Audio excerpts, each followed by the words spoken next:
On me demande parfois comment on peut déceler la dyslexie pardon, chez une personne ou chez un enfant. D'abord, bon, il y a les spécialistes pour ça, mais autrement, dans un premier temps, il y a quelques signes que je peux vous donner quelques trucs. Alors, le premier truc, c'est si vous connaissez une personne dyslexique dans votre entourage, euh, faites-la rencontrer la personne que vous suspectez d'être dyslexique ou l'enfant. Pourquoi? Parce que les dyslexiques ils se repèrent entre eux. Vous vous souvenez d'un feuilleton à la télé où les gens avaient toujours quelque chose, le petit doigt levé, je crois, et ils se reconnaissaient entre eux, mais plus couramment, au-delà de la télé, vous avez des personnes qui ont un petit défaut d'élocution, et si cette personne qui a ce défaut, elle repère tout de suite chez les autres le même défaut, alors que nous, on ne le percevra pas. Donc, faites venir un dyslexique. Moi, je peux vous dire que tout de suite, c'est vrai que la dyslexie m'intéresse fortement, mais je repère, les gens sont étonnés, mais vous ne seriez pas dyslexique vous? Ah, comment vous avez deviné? Eh bien, donc faites venir une personne. Ça, c'est le premier truc, mais si vous n'avez pas cette possibilité, il y a d'autres choses. Vous allez prendre par exemple une bouteille, maintenant, vous savez, les bouteilles sécurisées, et sur lesquelles il y a un bouchon. Alors il faut appuyer dessus, et puis choisissez celle où il y a un schéma en plus, avec une flèche bien tordue, quoi.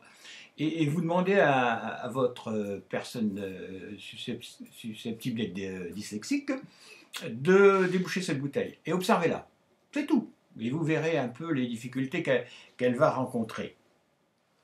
Autre chose aussi, vous pouvez remplir un agenda, vous savez, un calendrier là, avec des colonnes, des couleurs et plein d'annotations. Et vous demandez à cette personne de lister après, de détailler, en fin de compte, cet agenda. Vous verrez les difficultés qu'elle va rencontrer également. La même chose, tiens, chez McDo. Demandez alors surtout à un enfant de 10-11 ans, demandez-lui de détailler le menu, les menus, et ce qui sont derrière le comptoir. Vous savez ce qui est affiché derrière le comptoir. Moi, j'ai toujours des difficultés à comprendre, et la plupart des dyslexiques, c'est pareil, j'en ai déjà discuté avec eux. Autre truc que vous pouvez essayer aussi, c'est, alors si c'est un enfant, vers 5-6 ans, demandez-lui de nouer ses lacets. Le nœud, faire un nœud, c'est vraiment, pour un dyslexique, c'est compliqué. Si c'est un adulte, demandez-lui d'exécuter un nœud de marin. Vous lui montrez un schéma, on en trouve sur Internet, hein, les nœuds marins. Le nœud marin, c'est relier deux cordelettes entre elles, et demandez-lui de réaliser ça.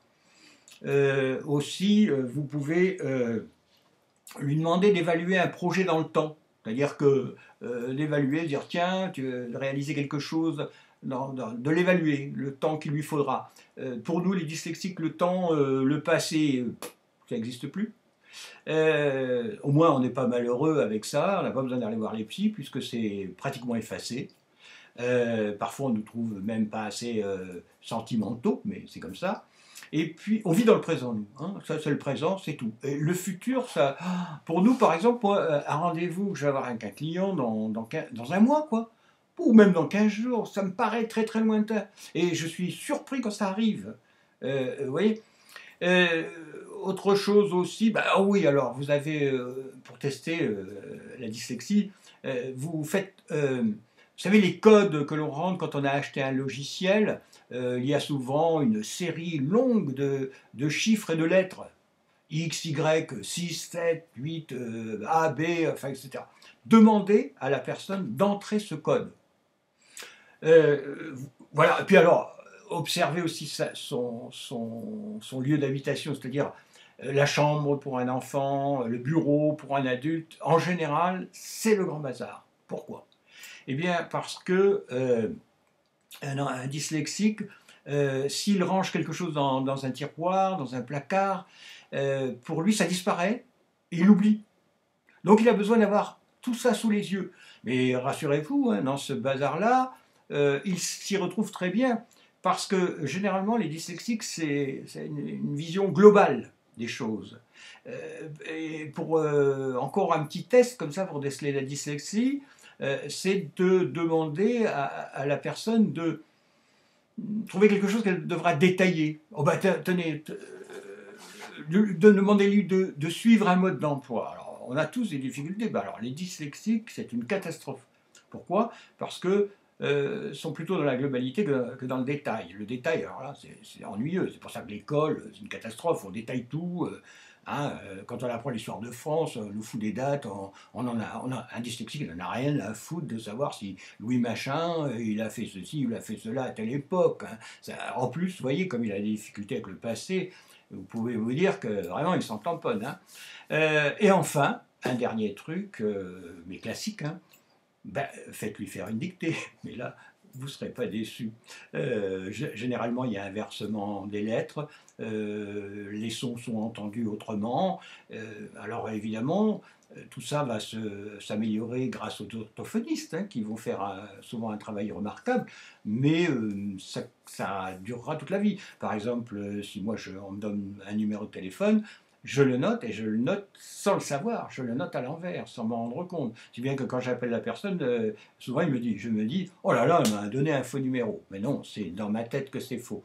Voilà quelques petits trucs, ça n'a rien de scientifique, mais déjà, si ça répond à ces petits tests, vous pouvez dire, il est temps d'aller voir des gens qui vont s'occuper gentiment et avec amour de mon enfant, voire un adulte, ben, pour mieux se comprendre.